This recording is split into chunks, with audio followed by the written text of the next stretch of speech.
మొదటి సమూయేలు గ్రంథము 2వ అధ్యాయము 12వ వచనాన్ని చదువుకుందాం. మొదటి సమూయేలు 2వ అధ్యాయము 12వ వచనాన్ని చదువుకుందాం. నువ్వు చదువమ్మా. ఏలీ కుమారులు యెహోవాను ఎరుగని వారై మిక్కిలి దుర్మార్గులై ఉండిరి. జనుల విషయమై యాజకులు చేయుచూ వచ్చిన పని ఏమనగా, చాలు. 2వ అధ్యాయము 12వ వచనము. ఏలీ కుమారులు యెహోవాను ఎరుగని వారై మిక్కిలి దుర్మార్గులైరి. ఈ చదువుకున్న లేఖన భాగంలో ఇంగ్లీష్లో ఈ విధంగా రాయబడింది, sons of Eli were worthless men అట. ఏలీ కుమారులు చదువుకున్న లేఖన భాగంలో యెహోవాను ఎరుగని వారై మిక్కిలి దుర్మార్గులైరి. Worthless men. కొన్ని తర్జుమాలలో ఈ విధంగా రాయబడింది వాళ్ళ గురించి, scoundrels, sons of wickedness, sons of Belial. సాతాను, దెయ్యము ఇటువంటి పదాలు వచ్చినప్పుడు బెలియల్ అనే పదం వాడుతూ ఉంటారు. 2 కొరింథీయులకు రాసిన పత్రికలో ఆ మాట మనం చూస్తూ ఉంటాం. అలాగే మరొక మాట మనం చూస్తున్నాం ఏంటంటే, they did not know the lord. వారు యెహోవాను ఎరుగని వారై. నిజానికి ఏలీ ఎవరు? యాజకుడు. ఏలీ కుమారులు కూడా యాజకత్వం పని చేస్తున్నవారే. గమనించండి, వాళ్ళు కూడా దేవుని చేత పిలువబడ్డారో లేదంటే వాళ్ళంతటా వాళ్ళే యాజకత్వపు పని చేస్తున్నారో మనకు తెలీదు. కానీ వారట దేవుణ్ణి ఎరుగని వారై ఉన్నారని దేవుని యొక్క వాక్యము తెలియజేస్తుంది. ఈ ఉదయకాల సమయమున 2 విషయాల గురించి మనము ప్రాముఖ్యంగా మనం ధ్యానించబోతున్నాము. ఒకటి ఏమిటంటే, ఏలీ కుమారులు ఏ విధంగా ఉన్నారు, లేదంటే హన్నా కుమారుడు అయిన సమూయేలు ఏ విధంగా ఉన్నాడు అనేది కొద్ది నిమిషాలు మనము ధ్యానిద్దాం. ప్రియమైన దేవుని బిడ్డలారా, ఈ చదువుకున్న లేఖన భాగంలో మనం చూస్తే ఈ ఏలీ కుమారులు ఇద్దరు కూడా పనికి మాలిన వారు అయిపోయారట. ఎందుకు పనికిరాని వారు? మరొక తర్జుమాలో they are good for nothing.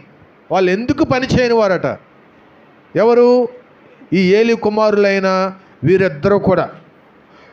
ఎందుకు అనేది వారి గురించి కొన్ని విషయాలను మనం చూద్దాం. ఈ 2వ అధ్యాయము 13, 14 వచనాలు మనం చదువుకున్నట్లయితే, జనుల విషయమై యాజకులు చేయుచూ వచ్చిన పని ఏమనగా, ఎవడైనా బలి పశువును వధించిన మీదట మాంసము ఉడుకుచుండగా యాజకుని వారు 3 ముండ్లు గల కొంకిని తీసుకొని వచ్చి బొరుసులో గాని, తపేలలో గాని, గూనెలో గాని, కుండలో గాని అది గుచ్చినప్పుడు ఆ కొంకి చేత బయటకు వచ్చినదంతయు యాజకుడు తన కొరకు తీసుకొనును.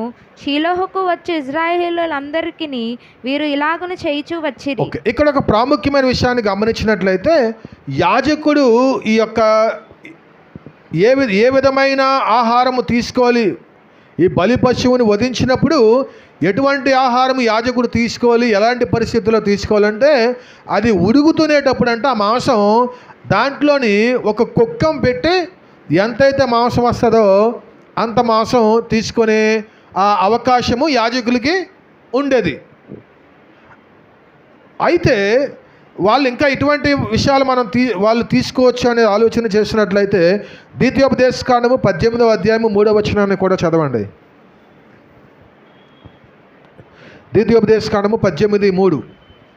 యాజకులు పొందవలసినది ఏదనగా, చూడండి జాగ్రత్తగా, యాజకులు పొందవలసినది ఏదనగా కుడి జబ్బ 2 దవడలను పొట్టును యాజకునికి ఇయ్యవలెను. 2 దవడలను పొట్టను యాజకుడికి ఇయ్యవలెను.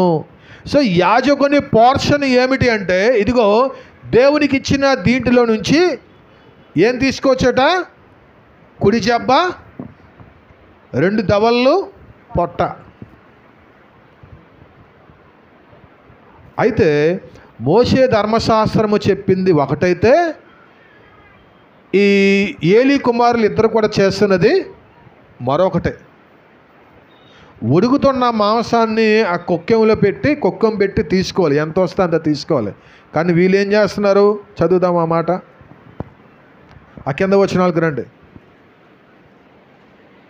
15వ వచనం. ఇదియుగాక వారు క్రొవ్వును దహింపక మునుపు యాజకుని పనివాడు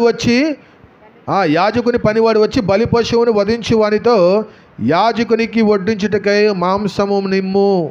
ఉడకబెట్టిన మాంసం అతడు నీ యొద్ద తీసుకొనడు, పచ్చి మాంసమే కావాలనని చెప్పుచు వచ్చెను. ఈ క్షణమందే వారు క్రొవ్విన దహింతురు.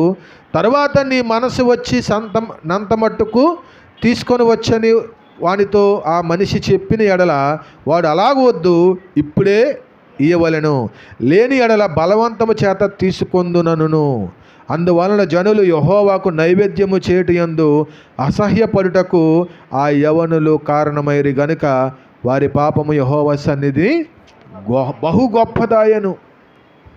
దేవుని యొక్క వాక్యంలో మనం చూస్తున్నట్లయితే దేవుడు ఏదైతే యాజకులకి ఒక భాగం ఇచ్చాడో ఆ భాగం కాకుండా వీళ్ళు ఎక్కువ తీసుకుంటున్నారు.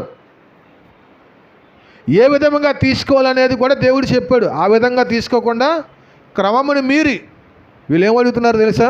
పచ్చి మాంసం అడుగుతున్నారు. ఎందుకు పచ్చి మాంసం ఎందుకు అడుగుతున్నారు? వాళ్ళకి నచ్చినట్టుగా వాళ్ళు వండుకోవడానికి. ఆల్రెడీ ఉడకబెట్టేసింది అనుకోండి, అది అవ్వదు. వాళ్ళకి నచ్చిన మాంసం, పచ్చి మాంసం అడుగుతున్నారు. ఎందుకంటే వాళ్ళకి నచ్చినట్లుగా వాళ్ళు వండుకోవడానికి, వాళ్ళు తయారు చేసుకోవడానికి. క్రొవ్వు ఎవరిదండి? క్రొవ్వు ఎవరిది?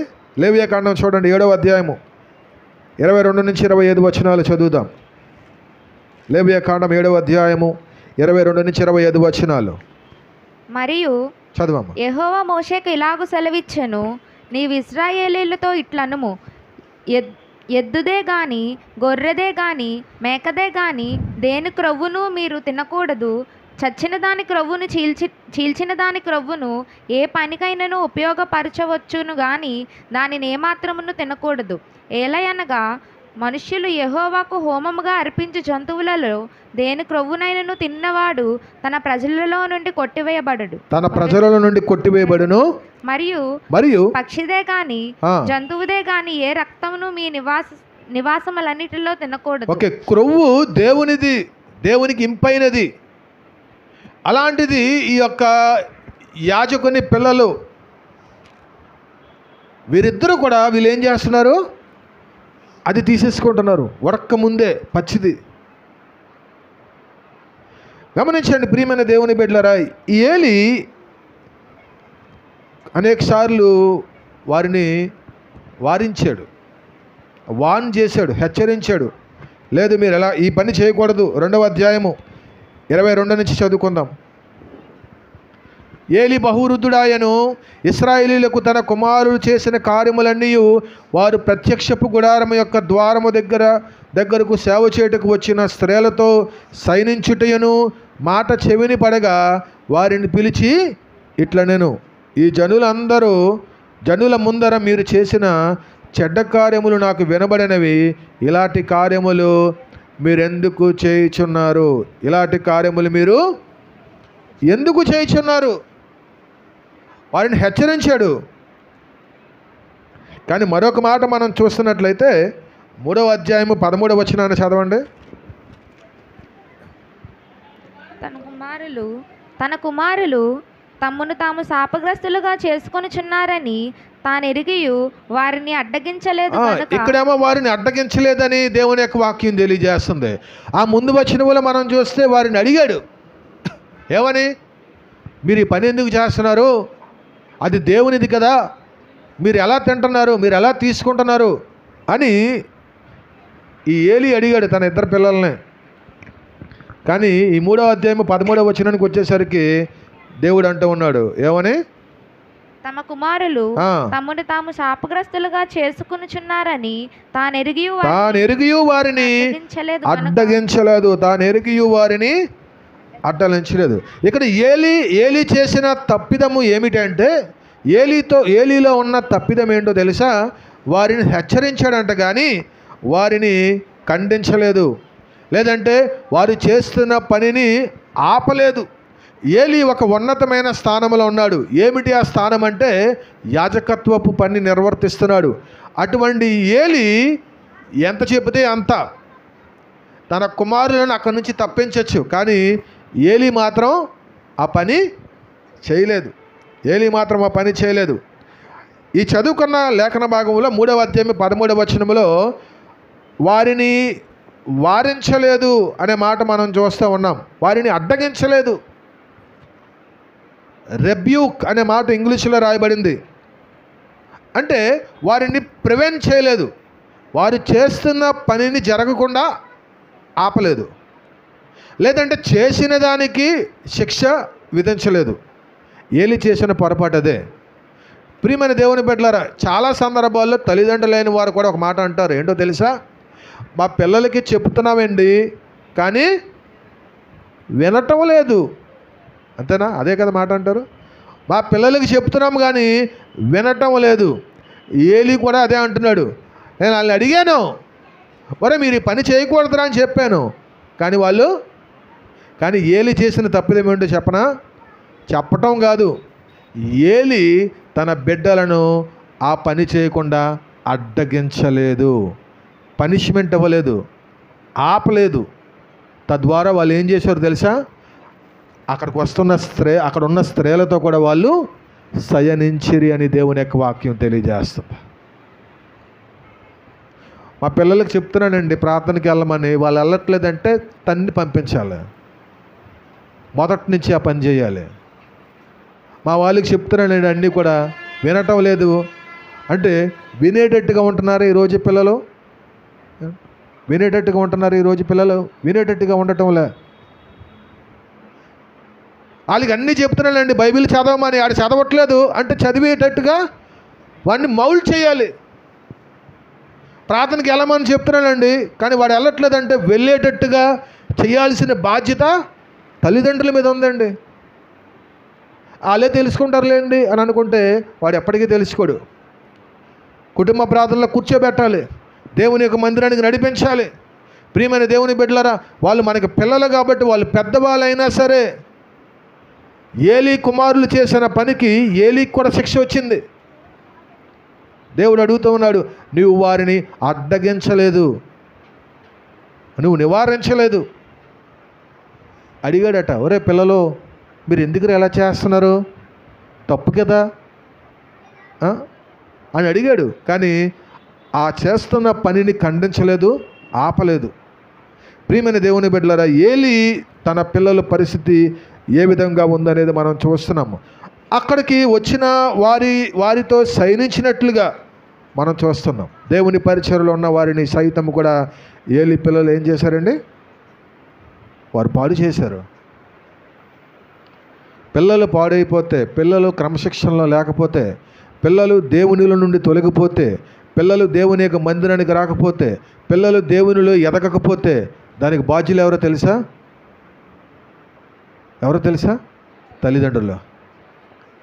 తల్లిదండ్రులండి.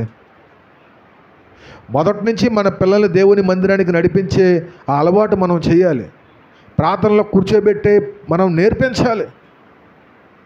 మనం చేసుకుందాం వాళ్ళ పిల్లలు లేకపోతే పర్వాలేదు అని అనుకుంటే వాడు ఎప్పటికీ రాడు. ఇంకా నేను చెప్తున్నాను కదా, వాడు ఎప్పటికీ రాడు. ఆ భార్యాభర్తలు ఇద్దరే కూర్చొని ప్రార్థన చేసుకుంటారు, ప్రభువా నా పిల్లోడిని రక్షించు, నా కూతుర్ని రక్షించు, వాళ్ళని రక్షించి వీళ్ళు రక్షించి అంటారు. వీడు మాత్రం ఎప్పటికీ దేవుని సన్నిధికి రాడు. ఎందుకంటే వీడికి మొదటి నుంచి అక్కడ కూర్చోబెట్టే అలవాటు తల్లిదండ్రులు చేయటం లేదు. వాళ్ళే తెలుసుకుంటారులేండి, ఆ వయసు వచ్చాక వాళ్ళే తెలుసుకుంటారులేండి. గమనించండి ప్రియమైన దేవుని బిడ్డలారా, మొదటి నుంచి కూడా మనము సరైన మార్గంలో వారిని పెంచకపోతే వాడు ఎప్పటికీ తెలుసుకోడు. అందుకే దేవుని యొక్క వాక్యం ఊరకనే అనలేదు, బాలుడు నడవవలసిన త్రోవను వానికి నేర్పుము. ఆ చిన్నతనంలో నుంచి కూడా మనం ఎక్కడైతే ప్రార్థన చేసుకున్నామో వాడు వచ్చి కూర్చోవాలి. తల్లిదండ్రులు ప్రార్థన చేసుకుంటే పిల్లోడు ఆ గదిలో కూర్చుంటున్నాడంటే దాని అర్థం ఏంటంటే నువ్వు సరిగా పెంచలేదు. కుటుంబ ప్రార్థన అంటే కుటుంబం అంతా కలిసి ప్రార్థన చేయాలి. ఒకరిద్దరు చేస్తుంది కుటుంబ ప్రార్థన అవుతుందా? అవ్వదు. పిల్లలకు మనం చెప్పాలి, కూర్చో అక్కడ ప్రార్థనలో. ప్రియమైన దేవుని బిడ్డలారా, ఏలీ కుమారులు ఎంత భయంకరంగా తయారయ్యారంటే ఆఖరికి అక్కడ ఉన్న స్త్రీలతో కూడా వారు పాపం చేసినట్లుగా దేవుని యొక్క వాక్యంలో మనం చదువుతూ ఉన్నాం. పిల్లల్ని సరైన క్రమశిక్షణలో పెంచకపోతే ఖచ్చితంగా తల్లిదండ్రులు కూడా బాధ్యత వహించాలని దేవుని యొక్క వాక్యము తెలియజేస్తున్నది. 1 సమూయేలు గ్రంథము 2వ అధ్యాయం 22వ వచనాన్ని చదువుదాం. ఏలీ బహువృద్ధుడాయెను. ఇశ్రాయేలుకు తన కుమారులు చేసిన కార్యములన్నీయు వారు ప్రత్యక్షపు గుడారం యొక్క ద్వారము దగ్గరకు సేవ చేయుటకు వచ్చిన స్త్రీలతో సైనించుటయను మాట చెవిని పడగా వారిని పిలిచి ఇట్లనెను.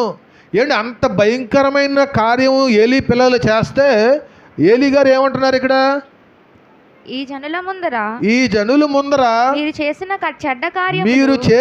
చెడ్డ కార్యములు నాకు వినబడినది. ఇలాంటి కార్యములు మీరు ఎందుకు చేస్తున్నారా అని ఏలీ అడుగుతున్నాడు తన పిల్లల్ని. ఏలీ పిల్లలు చేసింది చిన్న తప్పు కాదండి. సర్వోన్నతుడైన దేవుని పరిశుద్ధమైన ఆ యాజకత్వం పనిలో సహాయకులుగా ఉంటూ పరిచర్య చేస్తూ ఏలీ పిల్లలు దాని వెనకాతలు ఏం చేస్తున్నారు? అక్కడ ఉన్న స్త్రీలతో సైనిస్తూ ఉన్నారట. అటువంటి మాట ఏలీ చెవుని వినబడినప్పుడు అప్పుడే వాళ్ళని లేపేస్తే ఏలీ బతికిపోయి ఉండేవాడు. ఇక అర్థమవుతుందా? అటువంటి మాట విన్న తర్వాత ఈ మాట నా దగ్గర వినబడిందిరా, ఇలాంటి కార్యాలు మీరు ఎందుకు చేస్తున్నారు అని ఏలీ అడుగుతున్నాడు. చిన్న విషయం జరిగినట్టుగా, ఏరా ఆడి దగ్గర 5 రూపాయలు దొంగతనం చేసావంట కదా, ఎందుకు అలా తీసావు? ఈరోజు తల్లిదండ్రులు పిల్లల్ని అలాగే పాడు చేస్తున్నారండి. వాళ్ళు ఎంత తప్పు చేసినా మా వాడు అలా చేయడండి, మా వాడు అలాగా అనడండి, మా వాడి గురించి మాకు బాగా తెలుసండి, మా అమ్మాయి గురించి మాకు బాగా తెలుసండి అని సమర్థించుకుంటూ వస్తున్నారు. అది చాలా నష్టాన్ని తీసుకొని వస్తుంది. ఏలీ అక్కడే ఖండించినట్లయితే ఖచ్చితంగా వాళ్ళు మార్పు చెందేవారు. ఏలీ అక్కడ నుంచి తన పిల్లలిద్దరినీ కూడా పక్కకు తప్పించినట్లయితే అటువంటి భయంకరమైన శిక్ష వారు పొందకపోదురు. కానీ ఏలీ ఆ పని చేయలేనట్లుగా మనం చూస్తూ ఉన్నాం. సరే, ఇప్పుడు 34వ వచనానికి మనం వద్దాం. నీ ఇద్దరు కుమారులైన హోప్నీకిని ఫీనెహాసుకును సంభవించినని నేను చెప్పిన దానికి నీకు సూచనగా ఉండును. ఒక్కనాటి అందే వారిద్దరు కూడా మరణమవుతారు. దేవుని యొక్క వాక్యం చాలా క్లియర్గా చెప్తుంది. ఏంటో తెలుసా? ఒకరోజు వస్తుంది, ఆ రోజు ఇద్దరు కూడా చనిపోతారు. ఇద్దరు కూడా ఒకే రోజు మీరు మరణమవుతారు, వారిద్దరు కూడా మరణమవుతారని దేవుని యొక్క వాక్యము ఇక్కడ తెలియజేస్తున్నది. ఏలీ విషయంలోకి వచ్చేసరికి కూడా ఏలీ తప్పు చేశాడా చేయలేదా? పిల్లల మాట పక్కన పెట్టండి. ఏలీ తప్పు చేశాడా చేయలేదా? ఏలీలో కూడా కొన్ని తప్పులు ఉన్నాయి. అవేంటో మనం చూద్దాం. 2వ అధ్యాయం 29వ వచనం చదవండి. నా నివాస స్థలమునకు ఒక యాజకుడు వచ్చి, ఒక దేవుని యొక్క దాసుడు వచ్చి మాట్లాడుతున్నాడు 29వ వచనంలో. నా నివాస స్థలమునకు నేను నిర్ణయించిన బలి నైవేద్యములను మీ పిల్లలు ఎలా తృణీకరించుచున్నారని ఉందా? మీరెలా తృణీకరించుచున్నారు? మిమ్మును క్రొవ్వబెట్టుటకై నా జనులకు ఇశ్రాయేలీయులు చేయు నైవేద్యములలో శ్రేష్ఠ భాగములను పట్టుకొనుచు నాకంటే నీ కుమారులను నీవు గొప్ప చేయుచున్నావు. ఏమండి? ఏలీ చేసిన తప్పిదం ఏంటంటే ఏలీకి కూడా అందులో వాటా ఉంది. మీకు అర్థమవుతుందా? పిల్లల తప్పులను ఖండించకపోతే తల్లిదండ్రులు కూడా అందులో వాటా ఉంటుంది. చదువుకున్న 29వ వచనంలో మనం చూస్తే, నైవేద్యములను నా నివాస స్థలమునకు నేను నిర్ణయించిన బలి నైవేద్యములను మీరు ఎలా తృణీకరిస్తున్నారని దేవుని యొక్క దాసుడు ఏలీతో మాట్లాడుతున్నాడు. మీరు ఎలా తృణీకరిస్తున్నారు మీరందరూ కూడా కలిసి? అంటే ఏలీ కూడా అందులో భాగస్థుడు. మీకు ఒక విషయం తెలుసా? ఒక ఆయన ఒక దైవజనుడు ఈ విధంగా మాట్లాడుతూ ఉన్నాడు. అది ఎంతవరకు మనకు తెలియదు. కానీ ఈ క్రొవ్వు, ఈ మాంసం అంతా కూడా వీళ్ళు తెచ్చేసుకొని బాగా తినటం, తద్వారా ఏలీ కూడా ఓబకాయుడు అయిపోయాడని దేవుని యొక్క వాక్యంలో ఉంది. సో ఆ విధంగా వీళ్ళు క్రొవ్విపోయారు అన్నట్లుగా ఆ అర్థాన్ని కూడా మనం చూస్తాం. 4వ అధ్యాయం 13వ వచనాన్ని చదవండి. అతడు వచ్చినప్పుడు ఏలీ మందసము విషయమై గుండె అవియుచు త్రోవ ప్రక్కన పీఠం మీద కూర్చుండి ఎదురు చూచుచుండెను. ఆ మనుషుడు పట్టణంలోనికి వర్తమానము తేగా పట్టణస్థులందరూ కేకలు వేసిరి. ఏలీ ఆ కేకలు విని ఈ గల్లత్తు ఏమని అతడు అడుగగా, ఆ మనుషుడు త్వరగా వచ్చి ఏలితో సంగతి తెలియచెప్పెను. ఏలి 98 ఏండ్ల వాడై ఉండెను. అతని దృష్టి మందగిలినందున అతని కండ్లు కానరాకు ఉండెను. ఆ మనుష్యుడు యుద్ధముల నుండి వచ్చిన వాడను నేనే, నేడు యుద్ధముల నుండి పరిగెత్తి వచ్చినని ఏలితో అనగా అతడు, నాయనా అక్కడ ఏమి జరిగినని అడిగాను. అందుకతడు ఇశ్రాయేలీయులు ఫిలిస్తీయుల ముందర నిలవలేక పారిపోయిరి. జనులలో అనేకులు హతులైరి. ఓఫ్నీ ఫీనెహాసు అను 18వ వచనానికి రామా. దేవుని మందసమును మాట అతడు పలుకగానే ఏలీ ద్వారము దగ్గర ఉన్న పీఠము మీద నుండి వెనుకకు పడి మెడ విరిగి చనిపోయాను. ఏలయనగా అతడు వృద్ధుడై బహుస్థూల దేహి అయి ఉండెను. దేవునికి చెందాల్సిన మాంసం, కొవ్వు అంతా కూడా ఎవరు తినేస్తున్నాడు? వీళ్ళు తినేస్తున్నారు. ఏమండి? దేవునికి చెందాల్సిన కొవ్వు, దేవునికి అర్పించాల్సిన మాంసం వీళ్ళకి నచ్చినంత తీసేసుకొని, దేవుడు ముందుగా నిర్ణయించాడు మీరు ఎంత తినాలి, ఎంత తీసుకోవాలి. దేవుని పరిచర్య చేస్తున్నవారు ఆ ఫలాన్ని వాళ్ళు ఖచ్చితంగా పొందాలి. అయితే ఆ క్రమము తప్పిపోయి వాళ్ళు ఏ విధంగా తింటున్నారట? ఇష్టానుసారంగా తింటూ ఉన్నారు. గమనించండి ప్రియమైన దేవుని బిడ్డలారా, దేవుని యొక్క వాక్యము ఏలీతో మాట్లాడుతుంది. మీరు ఎలా తృణీకరిస్తున్నారు అంటే ఏలీ కూడా అందులో భాగం ఉంది. ఒక ప్రధాన యాజకుడిగా ఏలీకి తన పిల్లలు చేస్తున్న పని తెలిసినప్పుడు ఖచ్చితంగా వాళ్ళని తీసే అధికారం ఏలీకి ఉంది. కానీ తీసాడా? తీయలేదు. ఎందుకంటే మన పిల్లలే కదా, మన పిల్లలే, ఎవరో కాదు కదా. చాలా సందర్భాల్లో ఇలాగే అనుకుంటామండి మనం అందరం కూడా, మన పిల్లోడే కదా, మన అమ్మాయే కదా. తప్పు చేసినప్పుడు తప్పుని తప్పుగా మనం ఖండించకపోతే రేపు పొద్దున్న వాళ్ళు ఇంకా అది లైసెన్స్గా భావిస్తారు. ఇంకా మా ఇంట్లో మా అమ్మ నాన్న నన్ను ఏమనట్లేదు కాబట్టి ఇంకా ముందుకు వెళ్ళొచ్చు అనుకుంటారు. సో ఏలీ చేసిన పొరపాటు అది. సో కనుక దేవుని యొక్క వాక్యం తెలియజేస్తున్నట్లుగా ఏలీ తన పిల్లల్ని అక్కడ నుండి తీయలేదు, కానీ ఇంకా వారిని కొనసాగేటట్లుగా చేశాడు. సో ఇటువంటి భయంకరమైన పరిస్థితుల్లో ఈ హోప్నీ ఫీనెహాస్ అనే వీళ్ళిద్దరూ జీవిస్తున్న ఈ పరిస్థితుల్లో అదే సమయంలో సమూయేలు అనే ఒక బాలుడు కూడా జీవిస్తూ ఉండేవాడు. ఆ భయంకరమైన పరిస్థితుల్లో ఉన్న వీళ్ళిద్దరూ అటువంటి భయంకరమైన దినాల్లో సమూయేలు ఎలా జీవిస్తున్నాడు అనేది కూడా కొన్ని విషయాలు మనం చూద్దాం. 2వ అధ్యాయము 11వ వచనాన్ని చదువుదాం. తరువాత ఎల్కానా రామాలోని తన ఇంటికి వెళ్ళిపోయాను. అయితే ఆ బాలుడు యాజకుడైన ఏలీ ఎదుట యెహోవాకు పరిచర్య చేయుచుండెను. ఏమంటే పిల్లలు చూస్తే ఏం చేస్తున్నారు? గుడి వెనకాతల తప్పుడు కార్యాలు చేస్తూ ఉంటే సమూయేలు మాత్రం ఏం చేస్తున్నాడు? ఇక్కడ ఆయన ఎదుట, ఏలీ ఎదుట యెహోవాకు పరిచర్య చేస్తూ ఉన్నాడు. చూసారా?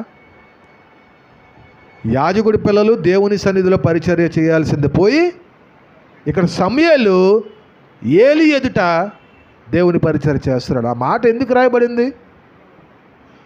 ఈయన పిల్లలు చూస్తే బయట పాడైపోతున్నారు. సమూయేలు అయితే ఏలీ ఎదుట దేవుని మందిరంలో దేవునికి పరిచర్య చేస్తున్నట్లుగా మనం చూస్తున్నాము. 3వ అధ్యాయము 3వ వచనాన్ని చూడండి. దీపం ఆరిపోక మునుపు సమూయేలు దేవుని మందసం ఉన్న యెహోవా మందిరములో పండుకొని యుండుగాను. ఎక్కడున్నాడు? సమూయేలు దేవుని మందిరంలో ఉన్నాడు. ఏలీ కిందన అప్రెంటిస్ చేస్తూ ఉన్నాడు, ఒక పరిచర్య చేస్తూ ఉన్నాడు, నేర్చుకుంటూ ఉన్నాడు. చూడండి సమూయేలులో ఉన్న వ్యత్యాసాన్ని మనం చూస్తున్నాం. 2వ అధ్యాయం 18వ వచనాన్ని మరలా చదువుదాం. బాలుడైన సమూయేలు నారతో నేయబడిన ఎఫోదు ధరించుకొని యెహోవాకు పరిచర్య చేయుచుండెను. చూసారా, దేవుని బిడ్డలైన హోప్ని ఫినెహాసు, యాజకుని బిడ్డలైన వీరిద్దరు కూడా భయంకరంగా పాపంలో జీవిస్తున్న పరిస్థితుల్లో సమూయేలు మాత్రం ఆ ఎఫోదు ధరించుకొని యెహోవాకు పరిచర్య చేస్తున్నాడు. అంత మాత్రమే కాదు, మరొక మాట చూద్దాం. 21 చదవండి. యెహోవా హన్నాను దర్శింపగా ఆమె గర్భవతి అయి 3 కుమారులను 2 కుమార్తెలను కనెను.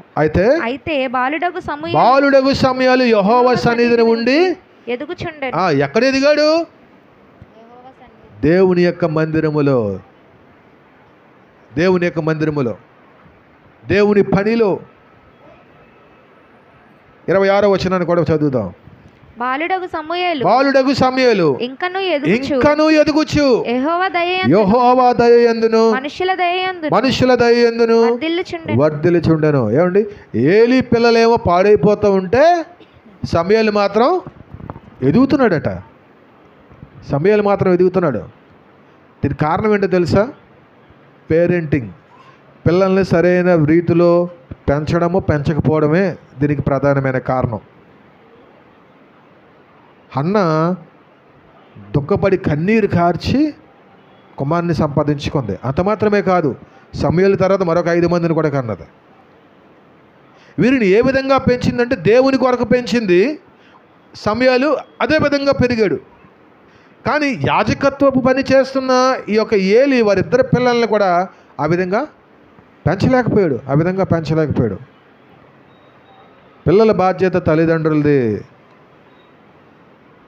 ఇది ప్రస్తుతం మోడర్న్ వరల్డ్లో మనం ఉంటున్నామండి. పిల్లలకు నచ్చినట్టుగా వాళ్ళు జీవిస్తారు, వాళ్ళకి నచ్చినవి ధరిస్తారు. వాళ్ళే తెలుసుకుంటారంటే రేపు పొద్దున్నాడు ఏదేదో చేసి ఒకదాన్ని తీసుకొని వస్తాడు ఇంటికి. మీకు అర్థమవుతుందా? మోడర్న్ వరల్డ్ కాదు, వారిని ఖండించాలి. తెలిసినప్పుడే అది కరెక్ట్ కాదని మనం చెప్పాలి, ఆ పని మనం చేయకూడదని చెప్పాలి. అంతేగాని నా బిడ్డలే కదా పర్వాలేదు నేను అనుకున్నాం అనుకోండి, వాళ్ళు అలా చేస్తూనే ఉంటారు. సో కనుక సమూయేలు అదే పరిస్థితుల్లో జీవిస్తున్నప్పటికీ కూడా, అదే కాలంలో జీవిస్తున్నప్పటికీ సమూయేలు మాత్రం చాలా పరిశుద్ధంగా దేవుని యొక్క పరిచర్యలో ఉన్నట్లుగా మనం చూస్తున్నాం. ఏమి నేర్చుకోవచ్చు ఈ యొక్క ఇద్దరి దృష్టాంతముల నుంచి అనేది మనం చూసినట్లయితే, మొట్టమొదటిగా దేవుడు ఆయన స్వార్థము లేకుండా తీర్పు తీరుస్తాడు. He judges without partiality. అపోస్తలుల కార్యములు 10వ అధ్యాయం 34వ వచనంలో పేతురు అంటాడు, చదవండి. అపోస్తలుల కార్యములు 10వ అధ్యాయం 34వ వచనము. దేవుడు పక్షపాతి కాడని నిజముగా గ్రహించి ఉన్నాను. చూడండి, దేవుడు ఆయన అన్యాయస్తుడు కాదు, పక్షపాతి కాదు. తప్పు ఎవరు చేస్తే వాడిని శిక్షిస్తాడు. మనమైతే ఏం చేస్తాం తెలుసా? మన పిల్లలు తప్పు చేసినా సరే ఏం చేస్తాం? కవరేస్తూ ఉంటాం. లేదండి అలాగ అయ్యి ఉండదండి, అలా చేసి ఉండడండి.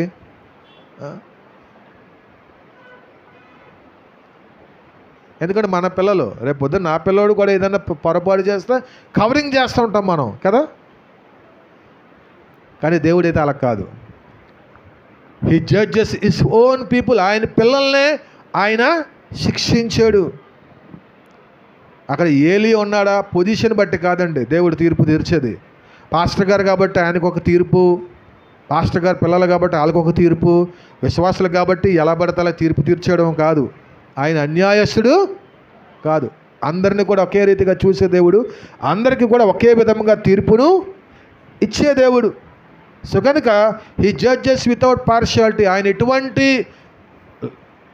అపేక్ష లేకుండా, పక్షపాతం లేకుండా ఆయన అందరినీ కూడా ఒకే రీతిగా తీర్పు తీర్చే దేవుడు. అందుకనే వాళ్ళిద్దరు కుమారులు కూడా మరణించారు. ఏలీ కూడా ఆ వార్త విని చనిపోయాడు. ఏలి కూడా వార్త విని చనిపోయాడు. సో కనుక నేను పాస్టర్ గారిని, లేదంటే నేను చాలా మంచి విశ్వాసిని, దేవుడు నన్ను ఏమి చేయడు, ఇవన్నీ కాదండి. యాజకుల పిల్లలే లేపేశాడు దేవుడు.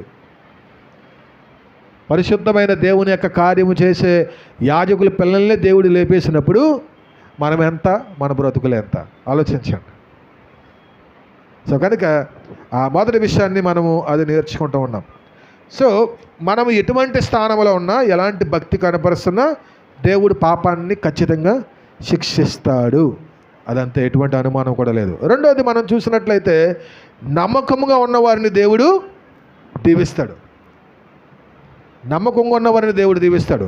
మీరు గమనించినట్లయితే ఏలి ఇద్దరు బిడ్డల్ని దేవుడు చనిపోయినప్పుడు వాళ్ళిద్దరూ అదే సమయంలో ఎల్కనా, హన్నా వాళ్ళు సమూయేలు తర్వాత మరొక ఐదుగురు మరల కన్నారు. అంటే నమ్మకం ఉంటే దేవుడు ఆశీర్వదిస్తాడు, నమ్మకంగా లేకపోతే తీసేసుకుంటాడు, అంతే. సో దేవుడికి మనం ఎప్పుడు కూడా నమ్మకంగా ఉండాలి. మనకిచ్చిన బిడ్డల పట్ల, మనకిచ్చిన కుటుంబము పట్ల, మనకిచ్చిన భార్య పట్ల, భర్త పట్ల, ఏమంటే మనకిచ్చిన ఈ తలాంతుల పట్ల మనం ఎప్పుడు కూడా దేవునికి నమ్మకంగా ఉన్నప్పుడు ఖచ్చితంగా దేవుడు మనల్ని ఆశీర్వదిస్తాడు. దేవునికే గుడి వెనకాతల వీళ్ళు చేసినట్లుగా చేస్తూ ఉంటే, దేవునికే మోసం చేయాలని తలపెడుతున్నట్లయితే ఖచ్చితంగా దేవుని శిక్ష అనుభవించక తప్పదు. సో రెండోది మనం చూస్తున్నాము, దేవుని ఎడల మనం నమ్మకంగా ఉంటే ఖచ్చితంగా దేవుడు వారిని దీవిస్తాడనే దానికి సమూయేలు వారి కుటుంబమే గొప్ప ఆదర్శం. మూడోది మనం చూసుకొని ముగించుకుందాం. 2వ అధ్యాయం 29 చదవండి. నా నివాస స్థలమునకు నేను నిర్ణయించిన బలి నైవేద్యములను మీరెలా తృణీకరించుచున్నారు? మిమ్మును క్రొవ్వబెట్టుకొనుటకై నా జనులకు ఇశ్రాయేలీయులు చేయి నైవేద్యములలో శ్రేష్ఠ భాగములను పట్టుకొనుచు నాకంటే నీ కుమారులను నీవు గొప్ప చేయుచున్నావు. ఏలి ఏం చేశాడు తెలుసా? దేవుని కంటే తన పిల్లలు గొప్పగా చేస్తున్నాడట. దేవుని కంటే తన పిల్లల్ని. మూడోది మన జ్ఞాపకం చేసుకోవాలి, we must honour God above our family. మన కుటుంబం కంటే దేవుణ్ణి ఎక్కువగా మనము గణపరచాలి. సో దేవుడు ముందు ఉండాలి. దేవుణ్ణి మనం గణపరిచినప్పుడు తర్వాత మన కుటుంబం. దేవుడు లేకపోతే మన కుటుంబం ఎక్కడదండి చెప్పండి? దేవుడు లేకపోతే మనకు పిల్లలు ఎక్కడది? సో కనుక ఏలి ఏం చేస్తున్నాడు అనేది దేవుడు క్లియర్గా చెప్తున్నాడు. నాకంటే నీ కుమారులను నీవు గొప్ప చేస్తున్నావు, నాకు లేదు మహిమ. ఈరోజు చాలా సందర్భాలు మనం చూస్తున్నట్లయితే దేవునికి ఇవ్వాల్సిన మహిమ దేవునికి ఇవ్వకుండా నా కొడుకు ఎలాగా, నా కూతురు ఎలాగా, నా మనవడు ఎలాగా, నా మనవరాలు ఎలాగా డప్పు కొడుతుంటే ఎన్నో చెప్తూ ఉంటాం కదా, అవునా కదా? We must honour our God. దేవుని మనము మహిమపరచాలి, మన కుటుంబాన్ని కాదు. కుటుంబము అంతా కూడా కలిసి దేవునికి మహిమకరంగా ఉండాలి, కానీ ఆ మహిమను మనం తీసుకోకూడదు. ఏలి ఏం చేశాడంటే తన పిల్లల్ని గౌరవిస్తున్నాడు, గణపరుస్తున్నాడు, హానర్ చేస్తున్నాడు, దేవుని పక్కన పెట్టేసి. సో ఎప్పుడు ఒకటి జ్ఞాపకం చేసుకోవాలి, దేవుడు మన కుటుంబం కంటే పైన ఉండాలి, మన భార్య కంటే పైన ఉండాలి, భర్త కంటే పైన ఉండాలి, పిల్లల కంటే దేవుడిని మనము పై స్థానంలో ఉంచాలి. అప్పుడే మన కుటుంబాన్ని, మన పిల్లల్ని దేవుడు దీవిస్తాడు. దేవుని సన్నిధిని పక్కన పెట్టేసి నా కొడుకు, నా కూతురు, నా పిల్ల ఇలా అనుకుంటే మనం ఎంతో నష్టపోతాం. దేవుని పని చేస్తున్న ఏలి దేవుణ్ణి గౌరవించకుండా ఏం చేస్తున్నాడు? తన పిల్లల్ని గొప్ప చేస్తున్నాడు. దేవునికి ఎంత బాధ కలుగుతుందండి? దేవుని కొరకు బ్రతకాల్సిన మనము మన పిల్లల్ని పొగుడుకుంటూ, మన పిల్లల్ని గొప్ప చేసుకుంటూ, వారిని అందరాలు ఎక్కిస్తూ, వారికి ఏదేదో చేస్తూ దేవుడిని విడిచిపెట్టేస్తున్నప్పుడు దేవుడు చాలా బాధపడతాడు. సో ఏలి అదే సమయంలో ఏలి ఏ విధంగా జీవించాడు తన పిల్లల పట్ల, అలాగే హన్నా తన కుమారుడైన సమూయేలు పట్ల ఏ విధంగా జీవించిందో మనం చూస్తున్నాం. వనరులు అందరికీ ఒకేలాగా ఉన్నాయి. ఏలి పిల్లలకు కూడా అదే వనరులు, అదే దేవాలయము, అదే మందిరము. సమూయేలు కూడా అదే మందిరం. కానీ సమూయేలు దేవుని పరిచర్య చేస్తూ ఎదుగుతూ ఉన్నాడట. ఏలి పిల్లలు మాత్రం చెత్త పనులు చేసుకుంటూ, దేవుణ్ణి బాధ పెడుతూ, దేవునికి సంబంధించినవన్నీ కూడా వాళ్ళు తీసేసుకొని, దేవుని యొక్క వాక్యం చెప్తుంది, మిమ్మల్ని క్రొవ్వు పెట్టుకోవడానికే నా జనులు తెచ్చేవన్నీ కూడా మీరు తీసేసుకుంటున్నారు. ప్రియమైన దేవుని బిడ్డలారా, దేవుని పట్ల మనం నమ్మకంగా ఉండాలి. సమయాలు దేవుని పట్ల నమ్మకంగా ఉన్నాడు, కానీ ఏలి పిల్లలు ఆ విధంగా లేరు. సో కనుక దేవుడు మనకి కుటుంబాన్ని ఇచ్చాడంటే చాలా బాధ్యతగా మనం ముందుకు కొనసాగాలి. పిల్లల్ని తప్పు చేస్తే ఖచ్చితంగా వారిని ఖండించాలి, శిక్షించాలి, పనిష్ చేయాలి. లేదు పర్వాలేదులే అనుకుంటే రేపొద్దున వాడు ఇంకా ఆ పనులు చేసుకుంటూ ఇంకా ఎంత భయంకరంగా తయారవుతాడు. సో కనుక దేవుడు మనకిచ్చిన కుటుంబాన్ని, మనకిచ్చిన పిల్లల్ని బహు జాగ్రత్తగా దేవుని యొక్క సన్నిధిలో మనం పెంచగలిగితే రేపొద్దున్న వారు కూడా దేవుని యొక్క పరిచర్యలో సమయాలు వలె వారు కూడా ముందుకి వెళ్తారు. దేవుడి యొక్క మాటలను దీవించి ఆశీర్వదించును గాక. ఆమేన్. మొదటి సమూయేలు గ్రంథము 2వ